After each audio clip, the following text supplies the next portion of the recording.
মুকদ্দাস কিতাব যদি কেউ পড়তে থাকে আস্তে আস্তে আল্লাহ তার গিলে গাঁথতে থাকে। জোরে বলুন সুবহানাল্লাহ। অনেক এমন বাবাজি আছে 5 ওয়াক্তের মুসল্লি, জিজ্ঞেস করুন সূরা ইয়াসিন পড়তে পড়তে মুখস্থ হয়ে গেছে, আছে না? আছে। অনেক এমন মুসল্লি আছে সূরা ওয়াকিয়া মুখস্থ, আর রমজান মাসে একবার কোরআন খুলে খালা তার ঘরে আর ফেরেশতা থাকে না।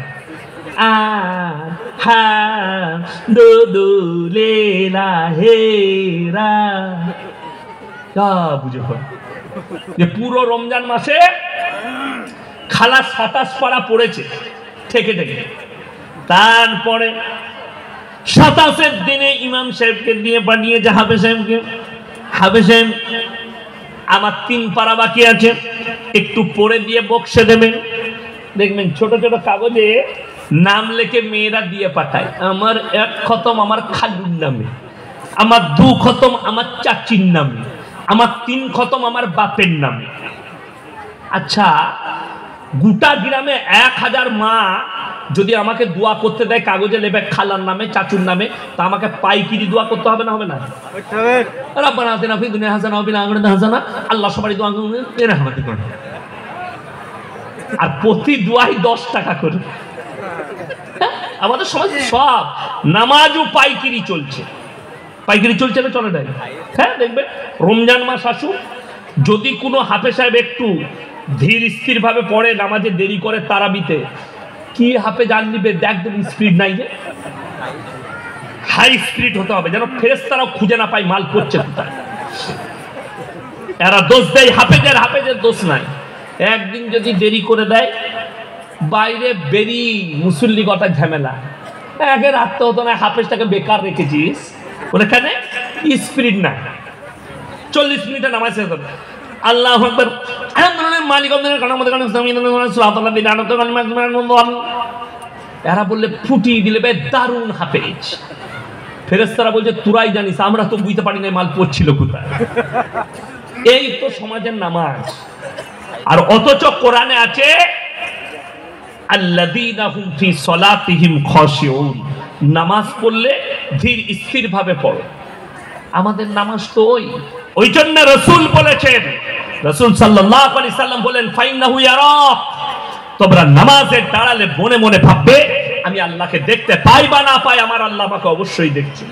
কিন্তু দুঃখের বিষয়, খালা নামাজের নিয়ত মেনে যা আসরেন আল্লাহ, আর ভাতের হাঁড়ি চুলোতে চাপানো আছে, এখন খড় দিয়ে জ্বলানো আছে, কাঠ দিয়ে আছে, আর ভাতের হাঁড়ি উল্টিয়ে পড়ছে মারগুলো, আর চড়বড় চড়বড় চড়বড় চুলো করছে, খালা আলহামদুলিল্লাহ।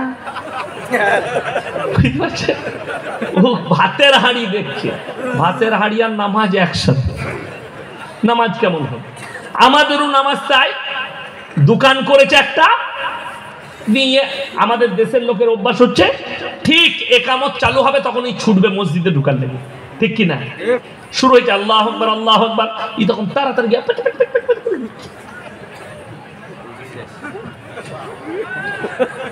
নিয়ত বেঁধে, আর মনে পড়ছে না ক্যাশ বাস্কতে চাবি লাগিয়েছি না লাগাই।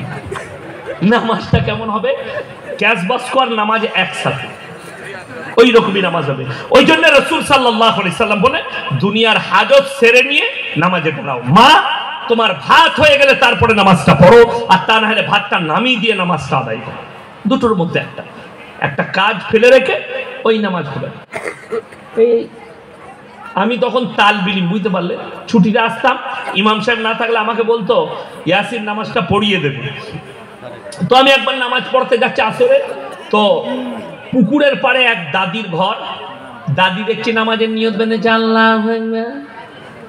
এখন বৌমারা ঝাঁটা খুঁজে বেড়াচ্ছে, দাদি কোথায় রাখলে, কোথায় খালা নামাজ বন্ধ, আঙ্গুল বাড়িয়ে দেখাচ্ছে। আমি বলি দাদি এটা কি নামাজ? বলে তোরা 2 দিনকার মৌলবি, তোরা কি জানিস? আমরা অনেক দিন থেকে পড়ছি, আমরা খালি কবরে যা খালা বুঝতে পারবি। সমাজটা অর্ধেক শেষ হলো কার হাদিসে? দাদির আর খালার হাদিস, হাদিসুন নিসা। আমাদেরকে দুটো কাজে রেখেছেন আপনারা মৌলবি দিকে, কটা বললাম? দুটো, হলে আর মোলে। বলে বাকি সব খালা ঠিক করে নিবে, কি করতে হবে। লোক মরে গেছে 4 দিনে, 3 দিনে, 40-এ, 40-এ, 70 ফায়দা, ঘাটে উঠা, নফল। আর 40 দিনে তো মিলাদ এমন ভাবে দিচ্ছে মনে হচ্ছে যেন ওর বাপের বিয়ে। বোনকে বলতে যাচ্ছে, বুনাইকে বলছে, বিয়াইকে বলছে, বিয়ানকে বলছে, ফুপুকে বলছে, মামাকে বলছে, কিন্তু পাড়ার নেতাকে বলছে, হাজি সাহেবকে বলছে, বড় লোককে বলছে, এতিম মিসকিনকে বলে নাই। ঠিক বললাম না? আর আপনি বলছেন আমার বাপের নেকি পাওয়া যাবে। যদি কোন মৌলবি স্টেজে বলতে পারে ইসলামে কোরআনে হাদিসে 40-এ পালন করা আছে, আমি ইয়াসিন জীবনে আর নদিয়া ডিস্ট্রিক্টে জলসা করতে আসবো না। Challenge, challenge. 40-এ নাই। আপনি দোয়া সব সময় করতে পারেন বাপের জন্য, পারেন না? পারেন না? সব সময় পারেন। আমি আজকে স্টেজে দোয়া করব কার জন্য? আমার ফুপুই তো ভাই একজন হাফেজ মোল্লা কারি সাবান সাহেব আজকে ইন্তেকাল করেছে। আমি তার মাটি দিয়ে আসছি এখানে, আমি তার লেগে দোয়া করবো, আল্লাহ আমার ভাইকে জান্নাতি করো। করতে পাবো না? পাবো না? দোয়া হবে। তো তার লেগে আমাকে 40 দিন গুনে গুনে রেডি হতে হবে। কে বললো তোমাকে? কোথায় পেলে? সমাজ। আর আমাদের দেশে মদ খা, গাঁজা খা, সুদ খা, বাড়ি খা, পাপের সাগরে ডুবে থাক, 40 দিনে হুজুরকে দাওয়াত দিয়ে মিলাদ পড়া, জান্নাত রেডি। এই যে টেন্ডেন্সি আপনার ব্রেনে ঢুকে গেছে, এইটাকে বার করতে হবে। এই জিনিসটাকে বার করুন, তবে আপনি বাঁচতে পারবেন। আজকে সমাজ ধ্বংস হয়ে গেল, নামাজ পড়ে না, তার কারণে জানে আমি মরে গেলে পাপের সাগরে ডুবে থাকলো আমার পরিবার আমার জন্য মিলাদ পড়িয়ে আমাকে জান্নাতে দিবে। আপনি এটা ব্রেনে ঢুকিয়ে দিয়েছেন, অথচ আপনার জানা নেই নবীজি সাল্লাল্লাহু আলাইহি সাল্লাম চাচার জন্য হাত তুলেছিলেন, হে আল্লাহ আমার চাচাকে তুমি ক্ষমা করে দাও।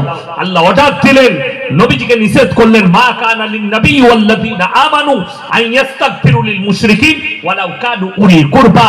হে আমার নবী এবং মুমিনরা শোনো, তোমরা দোয়া করতে পাবে না যারা মুশরিক হয়ে বেঈমান কাফের বদ্দিন হয়ে মারা গেছে, তার লেগে দোয়া করতে পাবে না যদিও তারা তোমাদের নিকটতম আত্মীয় হয়। এরপর ভেবে দেখুন, আমাকে ভাড়া করে এনেছেন। আচ্ছা, কোন মৌলবীর দোয়া শুনেছেন? আল্লাহ আমাকে দেশি মুরগি দিয়ে ভাত দিয়েছে, ফ্রাইড রাইস খাইয়েছে, আল্লাহ গাওয়া ঘের পরোটা খাইয়েছে, আল্লাহ আমাকে 10,000 টাকা দিবে। এর বেটা 4 বোতল মদ খেয়ে বেথুয়ায় অ্যাক্সিডেন্ট হয়ে মারা গেছে। আল্লাহ একে যা হোক করে জান্নাতে প্রবেশ করাও। আল্লাহ আমাকে যখন টাকা দিয়ে জায়গায় শহীদের মর্তবা দাও। সে হুজুর মার খাবে না? খাবে না? আগে তো সেই মৌলবীকে মারবে। আর এই দোয়া কোনো হুজুর আশা করি করবে না। আমরা কি দোয়া করি? আল্লাহ মুমিনিন মুমিনাত মুসলিমিন মুসলিমা, মুমিন মুমিনা, মুসলিমি মুসলিমা। কোন হুজুর বলবে না মাতালকে, গাঁজাখোরকে, সুদখোরকে জান্নাতে যাও। আল্লাহ চিরজীবন সুদ খেয়ে মারা গেছে, আল্লাহ আমাকে আল্লাহ জান্নাতে দাও। সে আগে কেলানি খাবে যে এই দোয়াটা করবে। রেডি হয়ে থাকতে হবে। আমার ভাই অনুরোধ করে বলে যাচ্ছি, আপনাকে পাপ থেকে সরে আসতে হবে। আল্লাহ তাআলা শুধু তাই নয়, এটা তো একজন নবীর কথা বললাম যিনি সৃষ্টির শ্রেষ্ঠ। নবীজির থেকে দামি লোক পৃথিবীতে কেউ আছে? কিয়ামত পর্যন্ত আসবে। যদি আল্লাহ নবীকে নিষেধ করেন তুমি তোমার চাচার জন্য দোয়া চাইতে পাবে না, তা আমার মতো ফুটো মৌলবীর আর কি দাম রইল? কথাটা বুঝতে পারেননি? শুধু তাই নয়, বলে দিন হযরতে নূহ নবী পৃথিবীর যতগুলো আল্লাহ নবী পাঠিয়েছেন সব থেকে বেশি ইসলামের প্রচার করেছেন নূহ নবী। 950 বছর, 50 কম হাজার, জোরে একবার বলুন সুবহানাল্লাহ। তারপরেও মুষ্টি কত লোক ঈমান এনেছে। হযরতে নূহ নবী অনুরোধ করলে হাত জড়ো করে, হে আমার কওম, হে আমার সন্তান, আমার পরিবার, তোমরা আল্লাহকে বিশ্বাস করো, তা না হলে আল্লাহ তোমাদেরকে কঠিন আযাবে মুবতালা করবে। তার ছেলে কেনান বললে, তোমার আল্লাহ কি আযাব দিতে পারে? বলে আমার আল্লাহ মুষলধারার বৃষ্টি দিয়ে বন্যায় তোমাদেরকে ডুবাতে পারে। কেনান বললে, শোনো তোমার আল্লাহকে বলে দাও, তোমার আল্লাহ যদি বন্যা দেয় এমন উঁচু জায়গায় চেপে যাবো যেখানে তোমার আল্লাহর পানি পৌঁছাবে না। জোরে বলুন নাউজুবিল্লাহ। আল্লাহকে চ্যালেঞ্জ ছুড়লেন। আল্লাহ রাব্বুল আলামিন বললেন, হে আমার নূহ, তুমি এরপর নৌকায় চেপে যাও, যারা ঈমান এনেছে তাদেরকে নাও সাথে আর নৌকার উপরে প্রবেশ করো, যতগুলো জীব জন্তু পশু পক্ষী আছে জোড়া জোড়া লাও। ইতিহাসের পাতায় আজকে তারিখ পর্যন্ত পৃথিবীতে এত বড় প্রলয় ঘটেনি। মুফাসসিরিনরা লিখছেন, মুহাদ্দিসিনরা লিখছেন যে সমুদ্রের পানিকে আল্লাহ তাআলা 1250 ফুট উপরে তুলে দিয়েছিলেন। নূহ নবী দেখতে পাচ্ছেন তার ছেলে কেনান পানিতে ডুবে মারা যাচ্ছে। এটা মনে হয় জলঙ্গি নদী, তাই না? এই জলঙ্গি নদীতে যদি কোনো বাচ্চা পড়ে যায়, তার বাপ যদি পাড়ে দাঁড়িয়ে থাকে ঝাঁপ দেবে না দেবে না? যদি বাপ সাঁতার নাও জানে তাও ঝাঁপ দেবে। সন্তানকে বাঁচাতে হবে।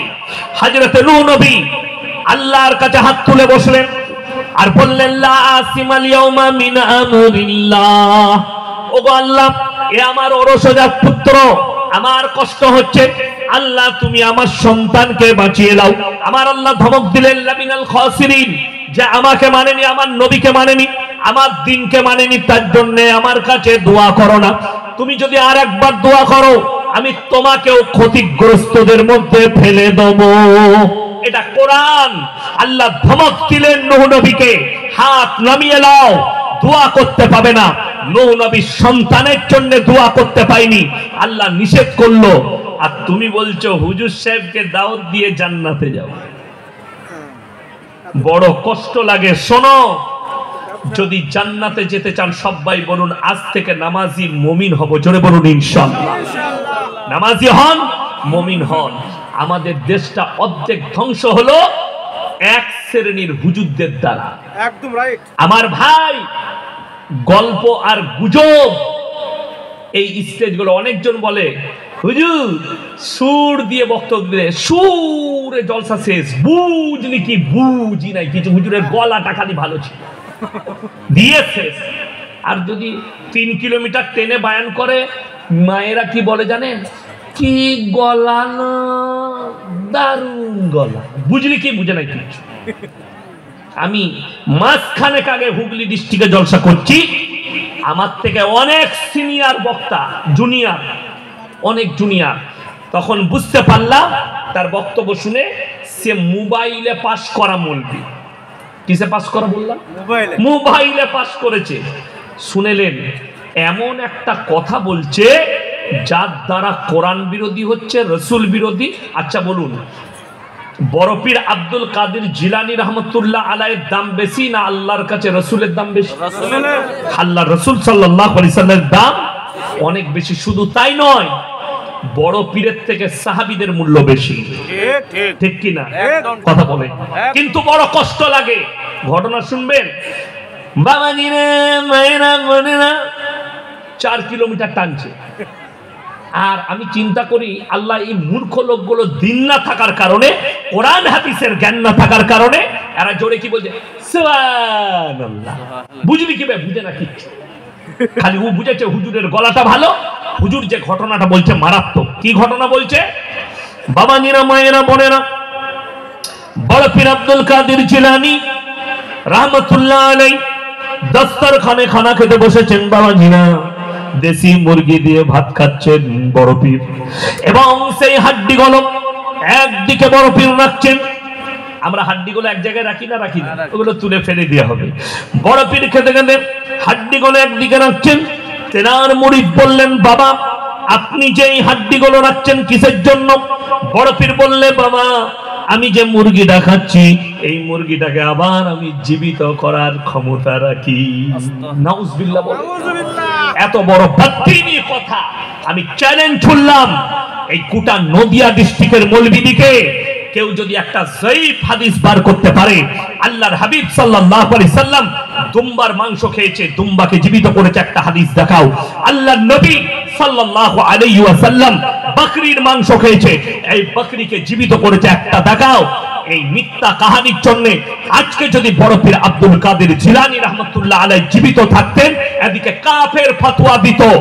বড় কষ্ট লাগে। মক্কা থেকে মদিনা 470 কিলোমিটার রাস্তা। কত বললাম? 470। একটা মাজার পাবেন না। আমার বাড়ি থেকে আপনাদের এখানে 161 কিলোমিটার রাস্তা, 161,000-এর বেশি মাজার। বড় কষ্ট লাগে। হাজী সাহেব কে আছেন? হাত তুলেন। হাজী সাহেব একটা, আর কেউ নাই? একটা হাজী সাহেব বেরিয়েছে, জিজ্ঞেস করুন উনাকে, একটা মাজার নাই। পৃথিবীর দামি লোক শুয়ে আছে কোথায়? মক্কায়। মক্কার ওহুদের প্রান্তরে লোহার ব্যারিকেড দিয়ে ঘেরা আছে। যুদ্ধের ময়দানে 70 জন সাহাবী শহীদ হয়েছেন। তাদের মধ্যে এমন একজন সাহাবী শুয়ে আছেন, তিনি হচ্ছেন নবীজির চাচা যান হযরতে আমির হামজা রাদিয়াল্লাহু তাআলা আনহু। যুদ্ধের ময়দানে জিনার বুকটা চিড়ে কলিজা থর বার করে চিবিয়েছিল। বড় কষ্ট লাগে। হাজী সাহেবরা কবার সেখানে সিজদা করেছে জিজ্ঞেস করুন। আমরা বলি আমাদের দেশে আল্লাহর কাছে যতগুলো পাপ আছে, সব থেকে ডেঞ্জার পাপের নাম হচ্ছে শিরকের পাপ, ঠিক কিনা? 100%। আল্লাহর কাছে সব থেকে বড় পাপ শিরকের পাপ। আপনি ভেবে দেখুন, একটা অমুসলিম ভাই সে তার অনুষ্ঠান করে, সে তার ধর্ম পালন করে, একটা মাটির মূর্তি রেখে সেখানে সিজদা করে। ইসলাম বলছে এটা শিরক, আল্লাহ ব্যতীত অপরকে রব হিসাবে মানা।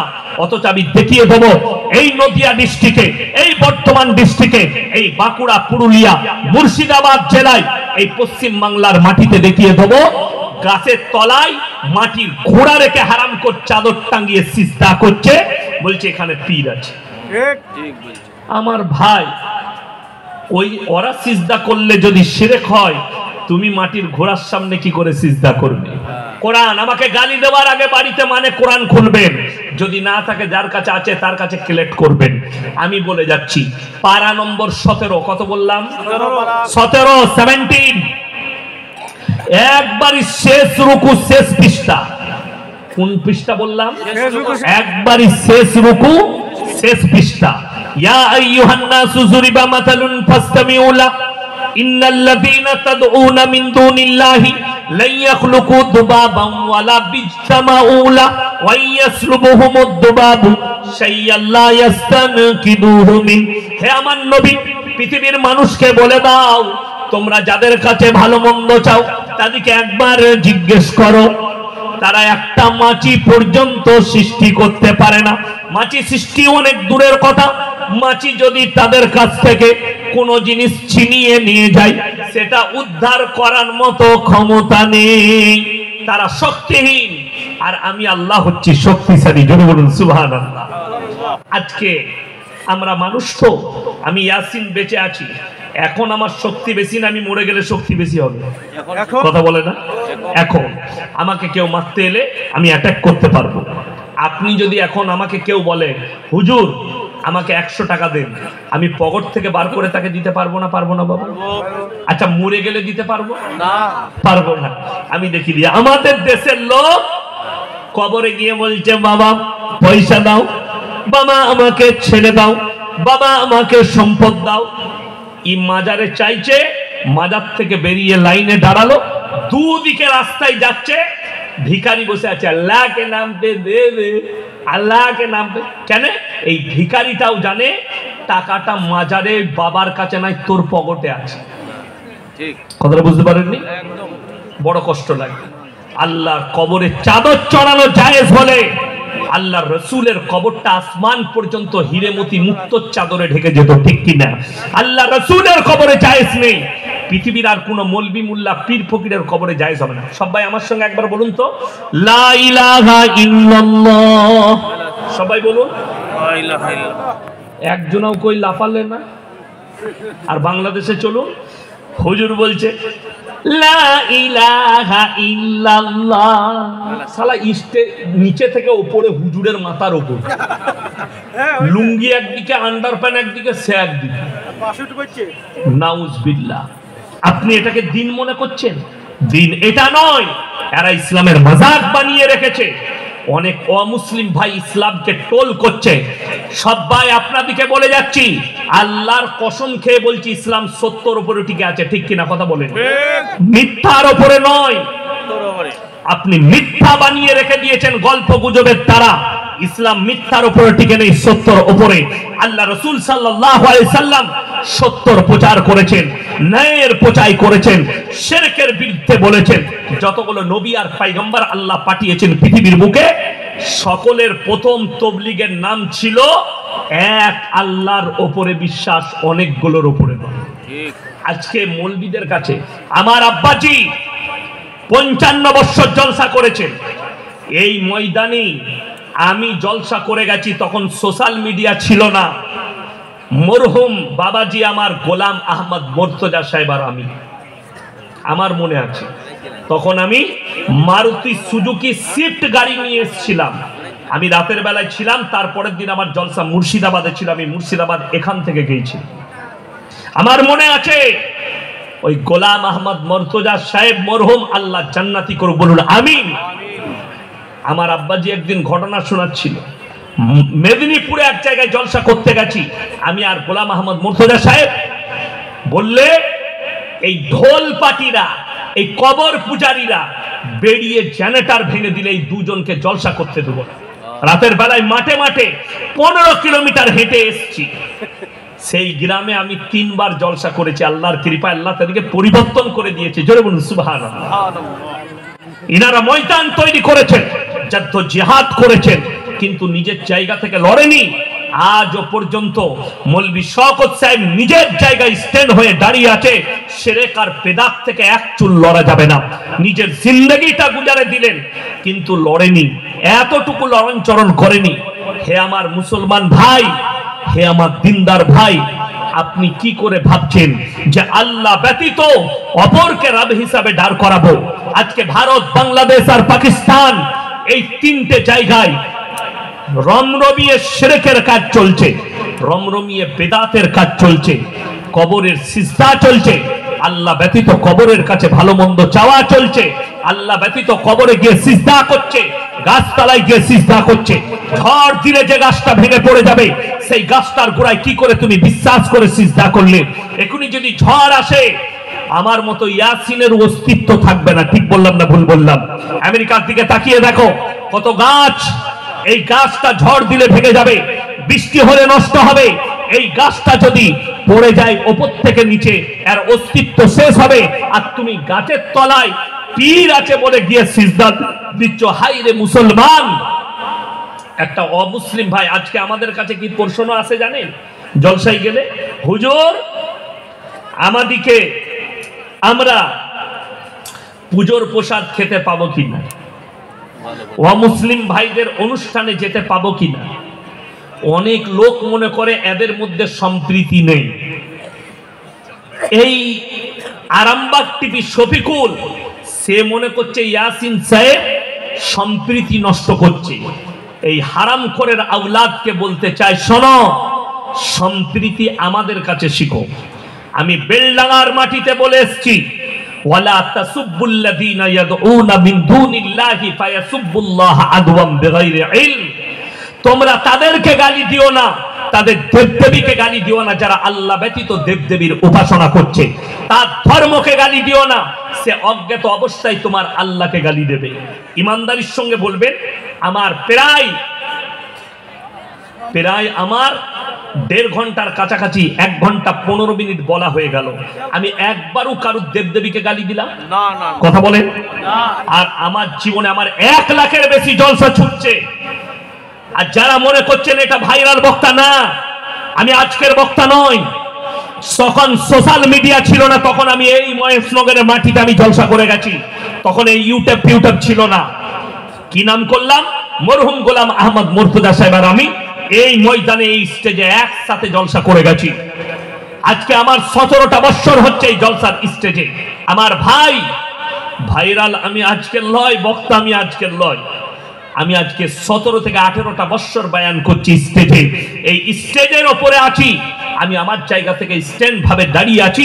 আমি লড়ি নাই, আর আমার মৃত্যুকাল পর্যন্ত আমার জায়গা থেকে আমি এক চুল লড়ার কোনো রাস্তা পাবো না। আমার কাছে মৃত্যু এলেও আমি শিরকের বিরুদ্ধে আছি। আমি আমার মৃত্যু চলে এলেও শিরকের বিরুদ্ধেই যাব। আমার ভাই, আমি ইয়াসিন বলে যাচ্ছি, সম্প্রীতি আমি আপনাকে বুঝিয়ে দিই। আল্লাহ তাআলা বললে তার দেবদেবীকে গালি দিও না। আমার বর্তমানে 1 লাখের বেশি জলসা চলছে।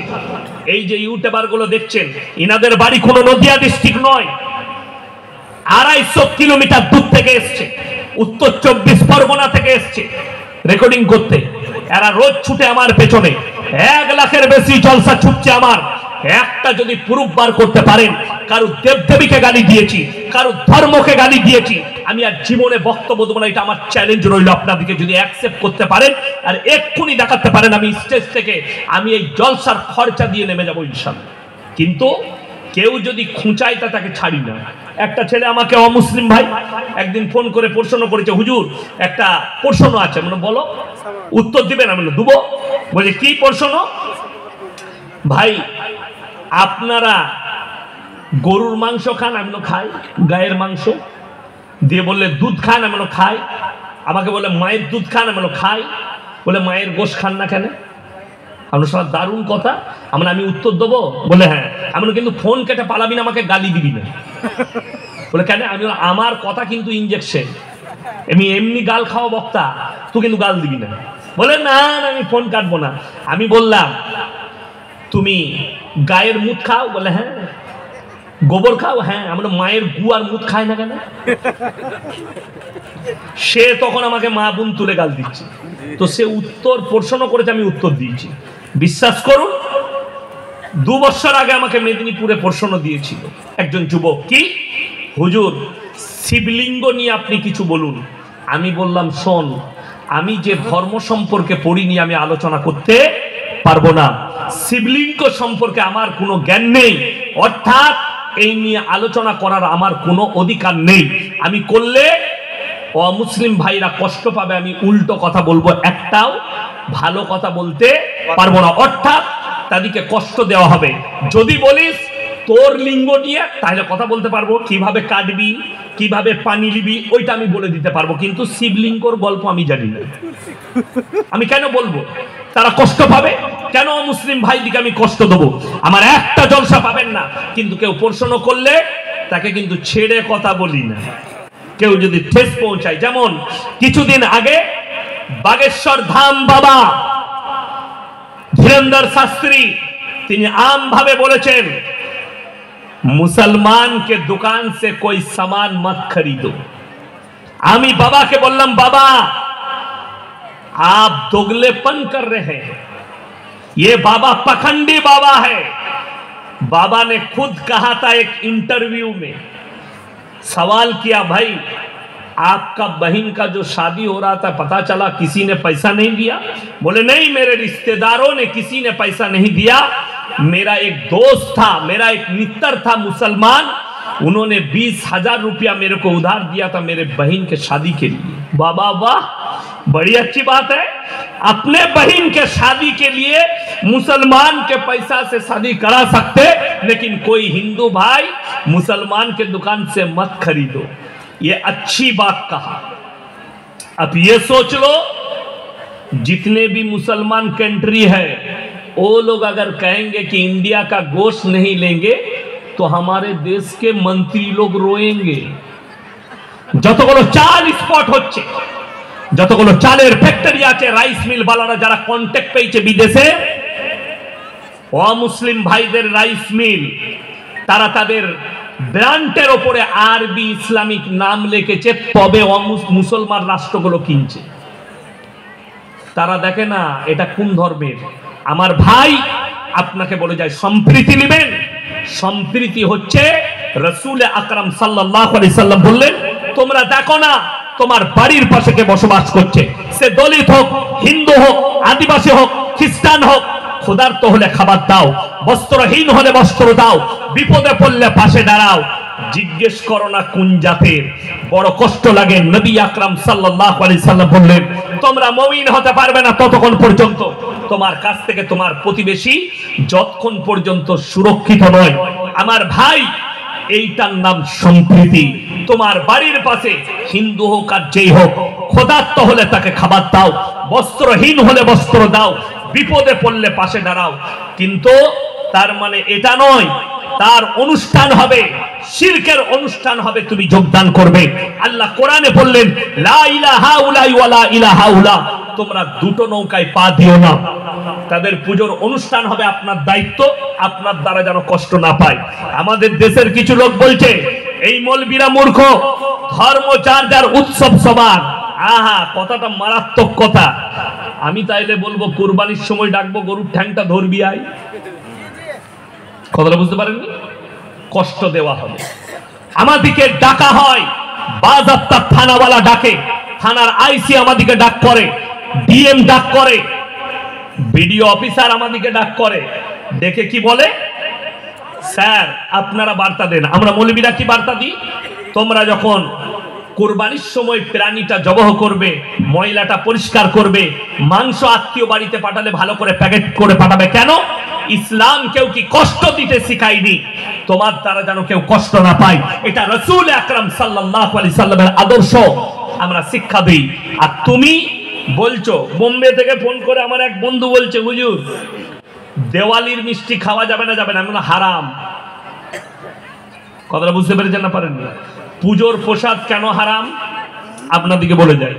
পুজো উপলক্ষে যদি খানা হয় হারাম, পুজো উপলক্ষে যদি তার মান্নত করা জিনিস দেওয়া হয়, কোরআনে আছে ইন্নামা হাররামা আলাইকুমুল মাইতাতা ওয়াদ-দামা ওয়া লাহমাল খিনজির ওয়া মা উহিল্লা বিহি লিগাইরিল্লাহ। প্রবাহিত রক্ত, মরা জন্তুর মাংস, শুয়োরের মাংস, আল্লাহ ব্যতীত অপরের নামে উৎসর্গিত জিনিস তোমাদের জন্য হারাম করা হলো। সেই মালটা ঠাকুরের নাম সামনে হোক, কবরের সামনে হোক, গাছের সামনে হোক, আল্লাহ ব্যতীত যদি অপরের নামে নেওয়া হয়, পীরের নামে হোক, বাবার নামে হোক, যার নামে উৎসর্গ করা হবে। কেউ যদি মাজারের নামে, কোনো বাবার নামে, কোনো গাছের নামে, কোনো ঢিপির নামে মুরগি মান্নত করে, 1000 বার বিসমিল্লাহ বলে জবাহ করলেও হালাল হবে না, বৈধ হবে না, যেহেতু আল্লাহ ব্যতীত অপরের নামে উৎসর্গিত জিনিস। আমার ভাই, এই ধরনের পাপ থেকে বাঁচবো, সকলে জোরে বলুন ইনশাআল্লাহ। আমার বর্তমান টাউনে দুঃখ লাগে কি জানেন, দুর্গাপুজোর বড় বড় মণ্ডপ হয়, তারা ধর্ম পালন করে, কিছু মুসলিম ছেলে আবার তাদের কমিটিতে থাকে, পুজো ভাসাতে যায় মদ ফ্রি পাবে বলে। বাস্তব বলছি, আমি কিন্তু কেউ ভয় করে কথা বলি না, হকটা বলছি আমি। আর যদি মিথ্যা হয় আপনাকে যেমন বলে দিই, মহররমের দিনে যাবেন, যতগুলো ছেলে বর্তমান টাউনে মহররম পালন করছে, কসম খাবো না, আপনাকে চোখে দেখিয়ে দেবো, সব কটাই মদ খেয়ে আছে, সব কটা মাতাল। অথচ তারা বলছে হাম আশিকে রসুল হে, মদ খায় আশিকে রসুল। কত দুঃখের বিষয়। 12ই রবিউল আউয়ালে ঝান্ডা নিয়ে বেরিয়েছে, কি পারো নবী দিবস পালন করছে, হারামখোর ডিজে বাজিয়ে ড্যান্স করছে। আপনি বলছেন মুসলমান, ইসলামে গান বাজনা হারাম না হারাম নয়? হারাম। আচ্ছা, আমাদের বাপ মরে গেলে কি করি? দোয়া করি, করি না করি না? বাপের জন্য দান খয়রাত করেন না করেন না? বাপের জন্য দান করি, বাপের জন্য দোয়া, এত কিছু বাপের জন্য করছেন। আর আল্লাহর নবীর নওয়াসে হযরতে হোসেন রাদিয়াল্লাহু তাআলা আনহু শহীদ হয়েছেন কারবালার প্রান্তরে, তার লেগে আন্ডার প্যান্ট পরে ঢোল বাজিয়ে ড্যান্স করে দুঃখ পালন। পৃথিবীর অন্য ধর্মের লোকরা তোমার উপরে ঘৃণা করে থুপ ফেলাবে, এটা দুঃখের বিষয়।